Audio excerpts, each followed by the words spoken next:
جب کوئی شخص فوت ہو جائے تو صدمہ تو ہوتا ہے، اس کا تو انکار نہیں ہے، لیکن کچھ لوگ اس طرح سے بین کر رہے ہوتے ہیں، اس طرح سے چیخ و پکار کر رہے ہوتے ہیں کہ ان کی زبان پر ناشکری کے کلمات کیا کفریہ کلمات ہوتے ہیں۔ جوان میت ہو گئی تو خاتون بین کر رہی ہے، ربا تینوں ترس نہ آیا، ربا اس کے چھوٹے چھوٹے بچے تھے، تجھے رحم نہ آیا،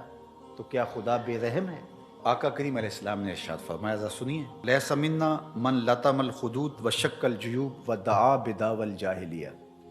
یا لیس منا من ضرب الخدود وشق الجیوب ودعا بدعوی الجاہلیہ، مختلف کلمات سے یہ حدیث ہے۔ جس نے منہ پر تماچے مارے،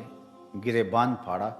اور جاہلوں جیسی باتیں کی، فرمایا ہمارے ساتھ اس کا کوئی تعلق نہیں ہے۔ صدمہ تو ہوتا ہے، لیکن صدمے میں یوں بے قابو ہو جانا کہ سینہ کو بھی کرنے لگ جاؤ، گریبان نوچو، بال نوچو، تو یہ کسی بھی سنجیدہ اور متین شخص کا طریق نہیں ہوتا، اور اسلام سنجیدگی کا درس دیتا ہے، متانت کا سبق پڑھاتا ہے اسلام۔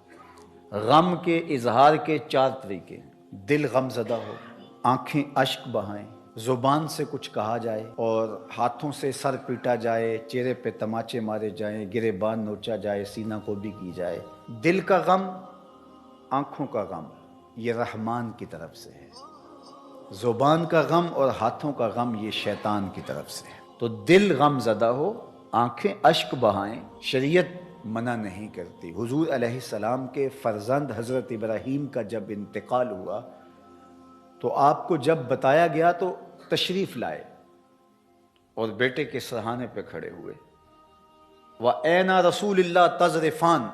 صلی اللہ علیہ وآلہ وسلم، حضور کی مبارک آنکھوں سے مسلسل آنسو بہہ رہے تھے، اور آقا کریم علیہ السلام نے ارشاد فرمایا، ابراہیم دل غم زدہ ہے، آنکھیں رو رہی ہیں، لیکن زبان سے وہی کہوں گا جس سے میرا رب راضی ہوگا۔ تو دل کا غم، آنکھوں کا غم یہ رحمان کی طرف سے ہے، زبان سے واویلا، شور و غل، اور ہاتھوں سے کام لینا اور تماچے مارنا، گریبان نوچنا، بال نوچنا، یہ شیطان کی طرف سے۔ حضرت ابو موسیٰ رضی اللہ تعالی عنہ جب بیمار ہوئے تو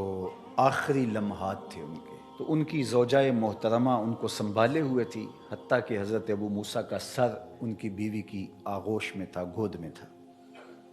تو جب شوہر ہاتھوں سے نکلتا جا رہا تھا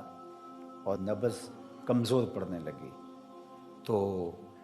حضرت ابو موسیٰ کی بیوی نے چیخ ماری، تو حضرت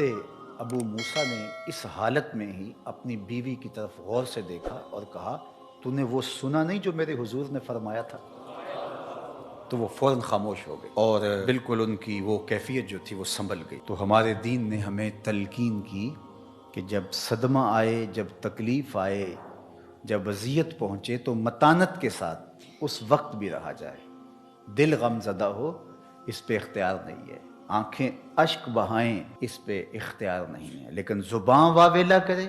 اور کلمات کفریہ اور ناشکری کے کلمات زبان سے سرزد ہوں، اپنے بال نوچیں، سر کے بال کٹوا دیں، جس طرح کہ زمانہ جاہلیت میں کیا جاتا تھا، گریبان پھاڑ دیا جائے اور تماچے مارے جائیں، سینہ کوٹا جائے، تو یہ ہمارا دین ہمیں اس سے منع کرتا ہے، اس سے روکتا ہے، اور ایسا کرنے والوں کے لیے اتنی سخت وعید فرمائی کہ وہ ہمارے سے ہے ہی نہیں، اس کا ہمارے سے تعلق ہی نہیں۔ ظفر اسے آدمی نہ جانیے،